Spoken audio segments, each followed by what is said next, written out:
Sir ఈ cell sir.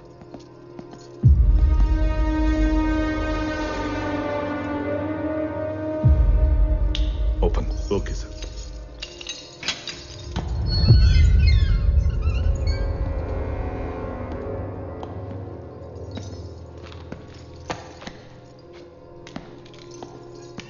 Brahma Brahma Brahma. Road ఎక్కితే ముందో కాన్వాయ్, వెనకాల కాన్వాయ్. జనాల్లోకి వెళ్తే అన్నాను తోపు, అన్నాను తురుమని. అరుపులు, గోలలు, కేకలు. ఇప్పుడేవి?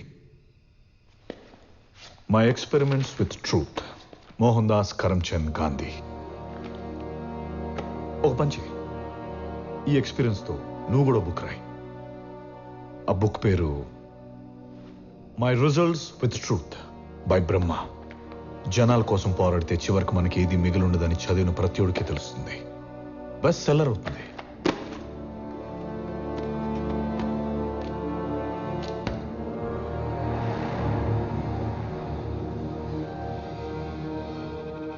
ఏదైనా ఫీల్ అవు బ్రహ్మ. కోపము, భయము. నా శత్రువు గుర్తించిన విజయం నా కోటమి కంటే అవమానం లాంటిది. నిన్ను ఇక్కడ కూర్చోబెట్టి ఆల్రెడీ వార్ నేను వన్ సైడ్ విన్నాను బ్రహ్మ. నిన్ను పూజించిన జనమే నీ కటోడుకు పెట్రోల్ పోసి తగలబెడుతున్నారు. I pity you. All right, all right. ఇంత ఫాలోయింగ్ మనం ఒక జెంట్లమెన్ అగ్రిమెంట్కి వద్దాం. నీ దగ్గర ఉన్న 40 మంది ఎమ్మెల్యేని 4 మంచి మాటలు చెప్పి నా దగ్గర పంపించు. జనాలు, ఆశయాలు, అభ్యుదయ భావాలంటూ అర్థం లేని మాటలు మాట్లాడి వాళ్ళని కన్ఫ్యూజ్ చేయకు. నువ్వు కన్ఫ్యూజ్ అవ్వకు. వాళ్ళందరి సపోర్ట్తో సీఎంగా ప్రమాణ స్వీకారం చేసిన మరుక్షణం బ్యాండ్ మేళాలతో ధూమ్ధామ్గా నేను బయటకు తీసుకొస్తాను. Deal.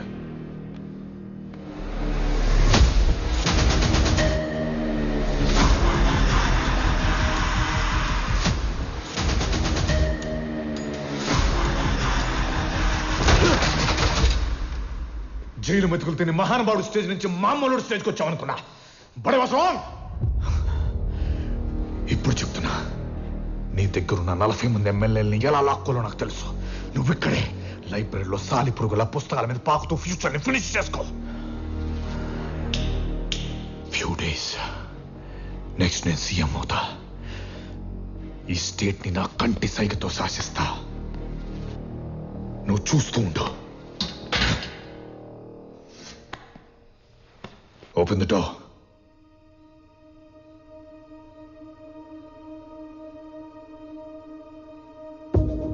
Open the door.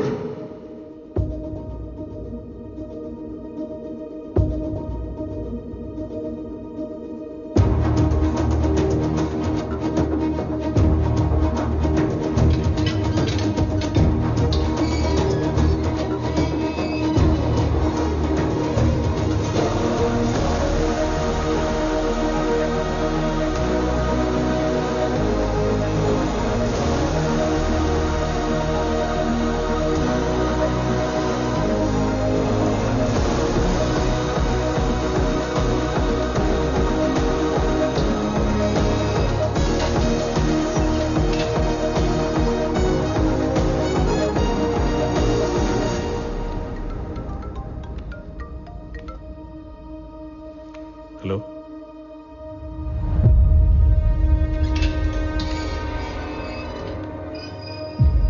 Big phone sir. मेरे भाई मासूम. सलाम अलैकुम. वालेकुम अस्सलाम अन्ना गारू.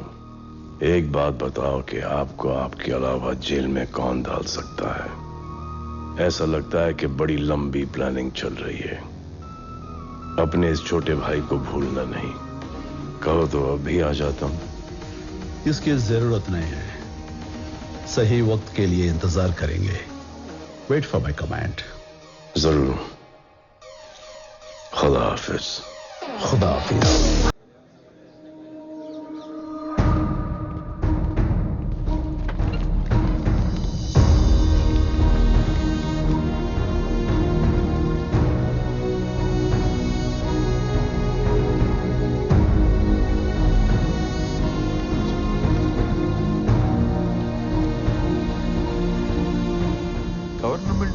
చేయడానికి గవర్నర్ ఇచ్చిన టైం దగ్గరవుతోంది, కానీ ఇంతవరకు మనం రెడీగా లేం. దానికి కారణం మీరే. దీన్ని అర్థం చేసుకుని మీరు మీ నిర్ణయాన్ని మార్చుకోవాలి. పార్టీకి మంచేదో మా బ్రహ్మగారికి బాగా తెలుసు.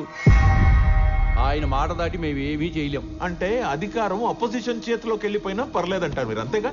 అదే ఆ నిర్ణయం అయితే దానికి మా మద్దతు ఉంటుంది. ఏం మాట్లాడుతున్నారో తెలిసే మాట్లాడుతున్నారా? మీరు కావాలనుకున్న మనిషి ఇప్పుడు జైల్లో ఉన్నాడు.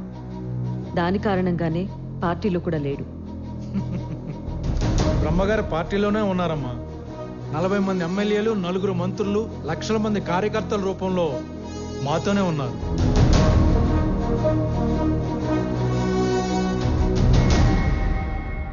మీ అందరికీ చేతులు జోడించి అడుగుతున్నాను.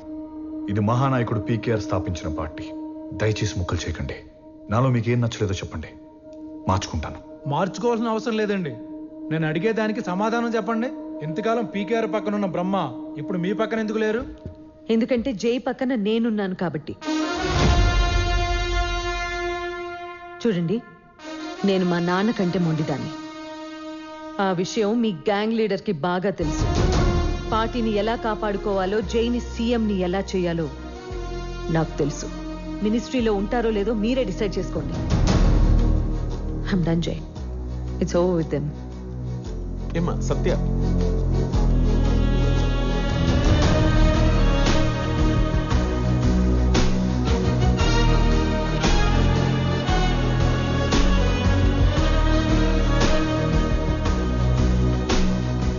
బ్రహ్మ జైల్లో ఉన్నా కూడా ఎంత ధైర్యంగా మాట్లాడుతున్నారో చూసావా జై? ఉన్నాడుగా, ఉండకూడదు.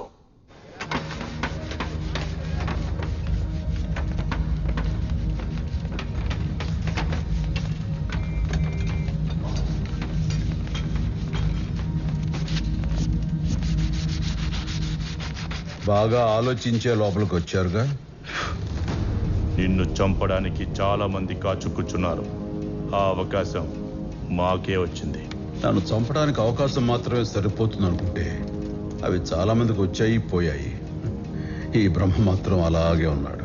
ఈసారి అలా కాదులే. నిన్నొక్కడిని చంపితే మా 15 మందికి లైఫ్ సెటిల్మెంట్, సింగిల్ పేమెంట్. వదులుకుంటామా? నా ప్రాణం ఖరీదంతో నువ్వే చెప్పావుగా, నేను మాత్రం వదులుకుంటానా? ఏంటి, ఆట మొదలెడదామా?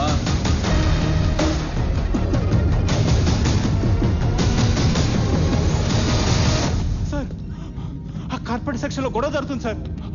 బ్రహ్మని నువ్వు పని చేయి, షట్టర్ బయట నుంచి లాక్ చేసి అంబులెన్స్ తెప్పించు. సార్,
వదిలేండన్నా. ఓ నిన్ను పంపిన వాడికి చెప్పు, నేను రాజకీయం నుంచి దూరంగా ఉన్నాను, కానీ నా నుంచి రాజకీయం దూరం కాలేదు.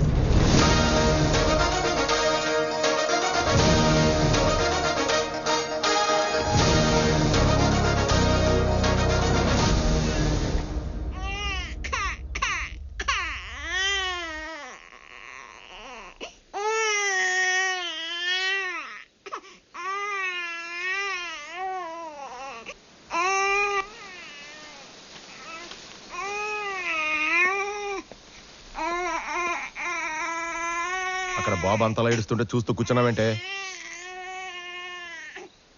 శిక్ష అయ్యా, నేను చేసిన తప్పుకి శిక్ష. ఏంటే వాగుతున్నావు? సత్య అని పేరు పెట్టాడయ్యా.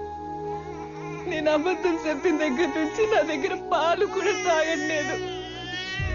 ఎందుకంటే తల్లికి శిక్ష ఏంటంటదయ్యా. పాలు తాగకపోతే డబ్బా పాలు పట్టు.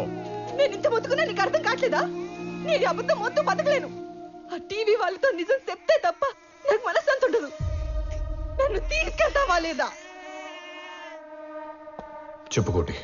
జయన్న, రేణుక ఉంది కదా, అదే ఆశ్రమం పిల్ల, బ్రహ్మానికి ద్రోహం చేశాను, నిజం చెప్పేస్తానని తెగ న్యూసెన్స్ చేస్తాంది. ఆ పాస్పోర్ట్లు అమౌంట్ పంపిస్తే దేశం దాటించేస్తాను. దేశం కదా, లోకం దాటిచ్చే. అన్నా నేను చెప్పేది కోటి, ఆల్రెడీ టెన్షన్లో ఉన్నాను.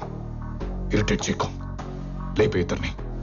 అంత దాకా రానివనన్నా, వస్తే నేను చూసుకుంటా.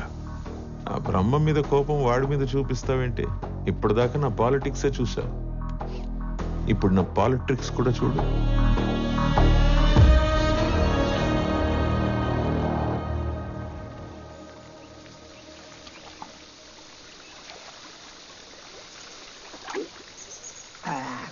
కొంచెం షుగర్ వేయచ్చు కదా? ఆల్రెడీ ఉంది సార్. ఎక్కడ? మీ ఒంట్లో. ఏమై నాయుడు, ఊరందరికీ నీ కార్పొరేట్ హాస్పిటల్ వైద్యం, నీకు మాత్రం ఊరికి దూరంగా ప్రకృతి వైద్యం. న్యాయమేనా ఇది? ఎంత దూరమైనా వచ్చావుగా, నువ్వు అడిగిన హెల్ప్ నేను చేయలేను. ఈ టైం కోసం నేను ఎన్నాళ్ళ నుంచి ఎదురు చూస్తున్నాను తెలుసా? వర్మ, పీకేఆర్ చనిపోయిన రోజు నా కళ్ళుకి వచ్చాడు. నాయుడు నెక్స్ట్ సీఎం నువ్వే అని చెప్పాడు. అదంటే జరుగుతుంది. చూడు, బ్రహ్మ జైల్లో, జై టెన్షన్లో, నువ్వు నా కళ్ళ దగ్గర. వదలకుంటానా? జై ఓడిపోతే జేజేపీ పడిపోయి నీది పై చేయి అవుతుంది అనుకుంటున్నావేమో, కానీ అప్పుడు ఎంటర్ అవుతాడు ఆ బ్రహ్మ. ఆ బ్రహ్మ మామూలుడు కాదయ్యా నాయుడు. జేజేపీ జై చేతిలో ఉంటే ఆ పార్టీ పగ్గాలు ఎప్పుడైనా మన చేతిలోకి తీసుకోవచ్చు. అదే బ్రహ్మ చేతిలోకి వెళ్ళిందా, నువ్వు అన్నావైందాక కళ, నాయుడు నెక్స్ట్ సీఎం నువ్వే అని, అది కనడానికి కూడా నిద్ర పట్టదయ్యా. ఇప్పుడు ఏం చేయమంటావు? అపోజిషన్ ఇమేజ్ డ్యామేజ్ అవ్వకుండా నేను చూసుకుంటాను. నీ అలయన్స్ లో ఉన్న 27 మంది ఎమ్మెల్యేలు ఇటు పంపించే. నీకెంత కావాలో చెప్పు, నేను అరేంజ్ చేస్తాను. మన దగ్గరున్న 100 మంది జారిపోకుండా ఉండాలన్నా, ఆ 27 మందిని తెచ్చుకోవాలన్నా డబ్బుల మూటలు చాలా కావాలి. 127లో ఒక్కడ తగ్గినా మన గవర్నమెంట్ ని ఫామ్ చేయలేం. చెప్పు జయ్, అపోజిషన్లోని కొన్ని కుక్కల్ని మన పార్టీలో కట్టేయాలి. Once that's done, we're through.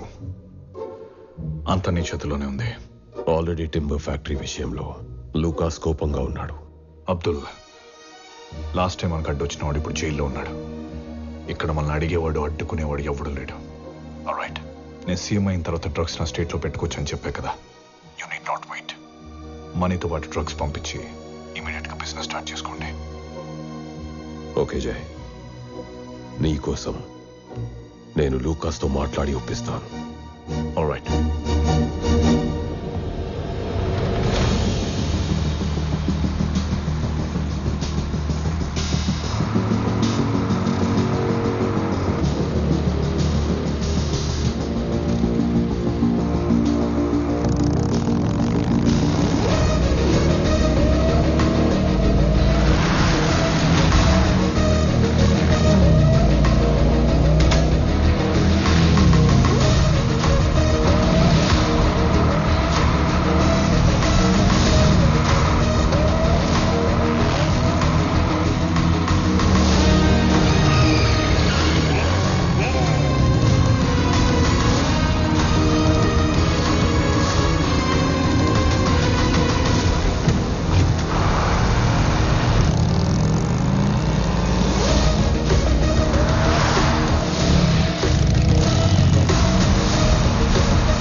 Hi Masoom, job done అన్నా గారు.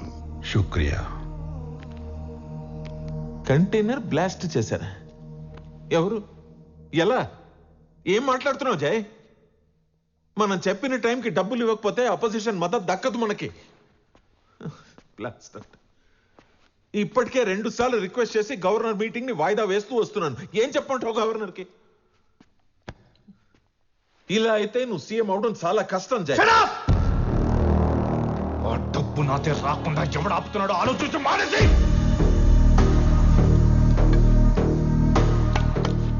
సీఎం అవుతా.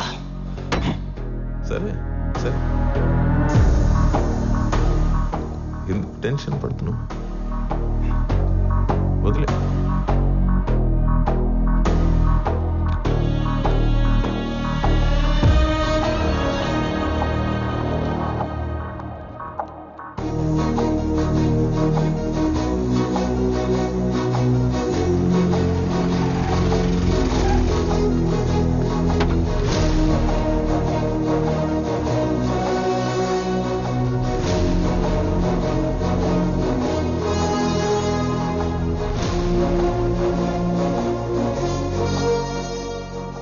తప్పుల మీద తప్పులు జరుగుతున్నాయి బ్రహ్మ.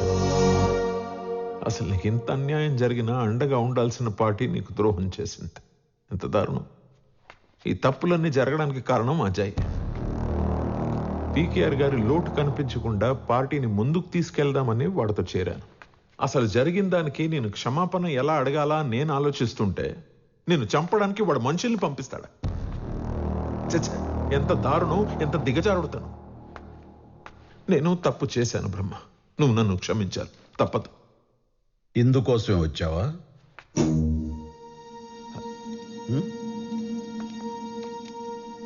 ఇక అసలు విషయానికి వస్తే మన పార్టీ బాగుండాలంటే 2 దారులు. ఒకటి నువ్వు సీఎం అవ్వాలి, లేదా నువ్వు నన్ను సీఎంని చెయ్యాలి. ఇందుకోసమే వచ్చావా? కాదు బ్రహ్మ. ఇప్పుడు నేనైతే పేరుకే సీఎం, వెనక నుండి బ్రహ్మే అంతా నడిపిస్తున్నాడు అంటారు. ఆ పేరు నాకెందుకు? పదవి నీకు అవసరం లేకపోయినా ఆ పదవికి నువ్వు అవసరం. కర్త కర్మ క్రియ అంతా నువ్వే. అదే చెప్తామని వచ్చా. ఇందుకోసమే వచ్చావా?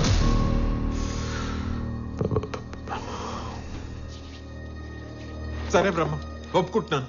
ఇదంతా చేస్తున్నది, ఇక్కడికి వచ్చింది నా స్వార్థం కోసమే. నా స్వార్థం కోసమే వచ్చాను, సరేనా?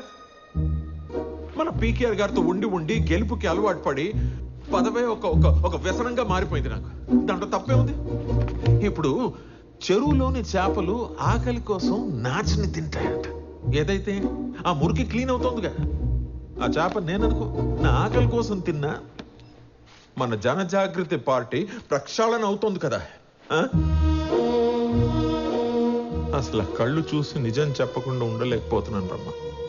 నువ్వు సీఎం అవుతానని నువ్వు అను. 100 మంది ఎమ్మెల్యేలని ఎలా ఆడించాలో నేను చెప్తాను నీకు. నువ్వు జస్ట్ ఒక ఊ అను బ్రహ్మ.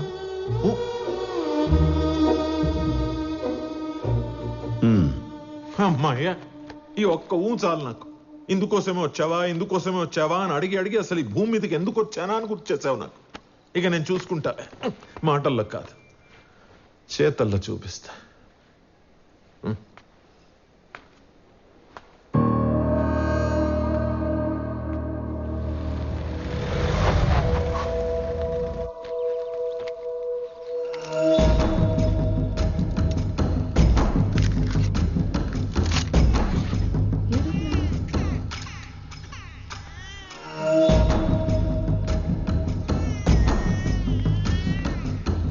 ఎవరండి మీరు?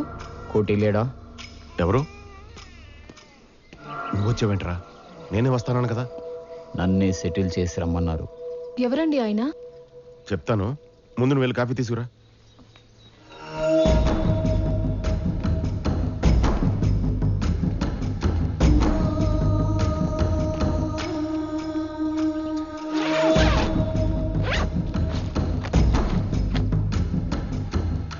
మరి పాస్పోర్ట్లు టికెట్లు ఉన్నాయి, ఇద్దరిని పంపేయమన్నారు. రే, ఏంట్రా ఇది? నేను కన్నా మాట దాటుతావు. దీని అవసరం అయితే లోపల పెట్టు. పెట్టరా, తను చూస్తే ప్రాబ్లం అవుతుంది.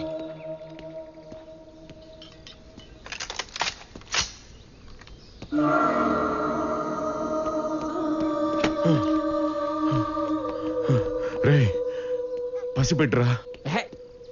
నేను దీనిలాగే ఒక ఆయుధం, చెప్పిన పని చేసే వెళ్తా. అడ్రాకో. ఈ నా కన్న కొడుకురా. ఆహా, అయితే ఈ విషయం చెప్పాల్సిన వాళ్ళకి చెప్పు, వాళ్ళే డిసైడ్ చేస్తారు. అన్నా, కోటి. జయన్న, రేణుక ఆశ్రమంలో అనాథ కాదన్నా, నా భార్య. వీడు నా సొంత కొడుకన్నా. డబ్బు కోసం ఏదన్నా చేస్తానన్నానన్నా, కానీ ఇది చేయలేనని ఇప్పుడే వీడి వల్ల తెలిసిందన్నా. వాళ్ళని వదిలే అన్నా, దూరంగా వెళ్ళి బతుకుతారు. కావాలంటే నన్ను ఏమైనా చేసుకో అన్నా. ఆ బిడ్డ ప్రాణానికి నీ ప్రాణం అడ్డు పెట్టావు కాబట్టి నిన్ను వదిలేస్తున్నాను.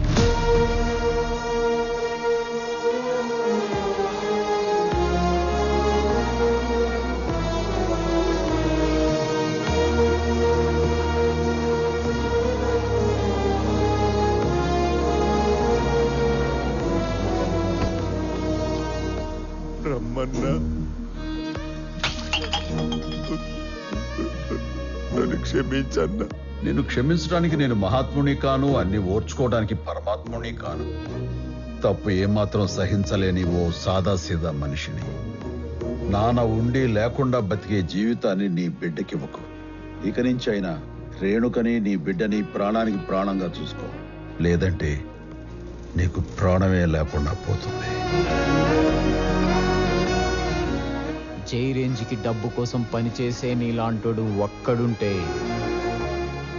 ఆయన రేంజ్కి అభిమానంతో పనిచేసే నాలాంటోళ్ళు ఎంతమంది ఉంటారు?